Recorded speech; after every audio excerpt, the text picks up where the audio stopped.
Okay, anyway, so what EDSA? And of course, there are so many implications so far as development of the country is concerned. By the way, I have an Ilocano accent. So I hope, I hope you can understand my English. I just arrived from the Philippines a few months ago just to visit my daughter and my granddaughter. And there are, of course, several things that I think you have to basically understand the concept, perhaps, of the result of the EDSA revolution. I have my notes here. I wrote it for 1 month, researching and so on. Okay, anyway.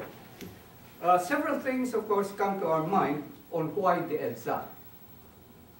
Well, it had something to do with the political processes. It had something to do with administrative processes, peace and order, socio-economic development, the media, and so on. But I'd like to concentrate on 3 areas. I'd like to focus on this in terms of countryside development. We're getting out of Manila, and that is Imperial Manila, and let's go to the countryside and find out, really, what was the result of EDSA. Okay, and I'll do this in 3 focused areas: the administrative processes, institutional development, and people participation in decision making. Okay, let's start off with the concept of the administrative processes and the effect of the EDSA revolution. Number 1, insofar as that area of focus is concerned, is decentralization. I think all of us realized at that point in time that everything emanated from Manila. The powers that be were in Manila.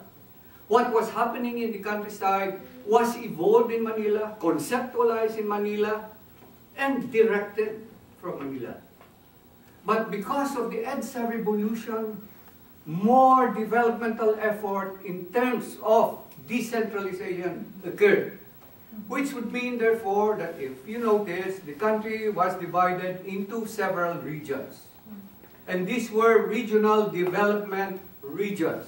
So you had region Ilocos region, you had the Bicol region, you had so many, I think there were about 11 or 12 regions in the country. And because of the EDSA revolution, decentralization occurred. Decision-making, most of the decision-making were now translated into the decisions at the countryside level. Secondly, it has strengthened local governments.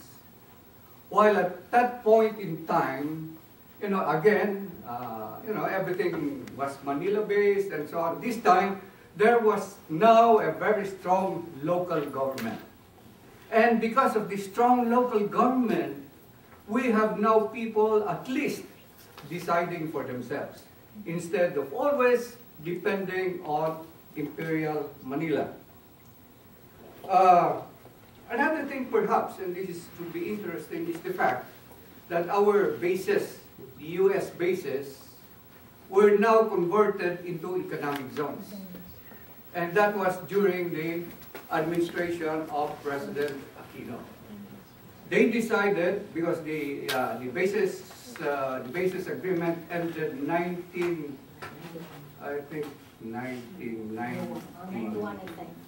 something, early 90s.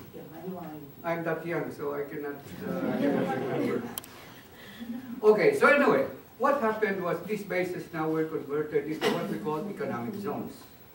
So we had the Clark development, which is Clark Field, Clark Development Economic Zone. You have the Subic Economic Development Zone. And up there in Baguio, where I come from, you had the Camp John Hay and,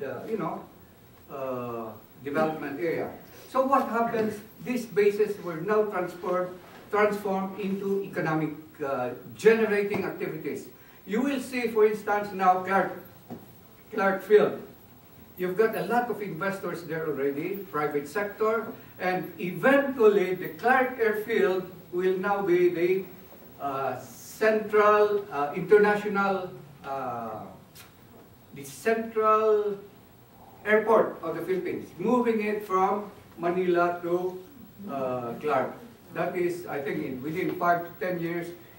During the time of President Ramos, that was already designated as our future international airport. That's why they are now fixing up the line between Manila and Clark, where you will have mass transit.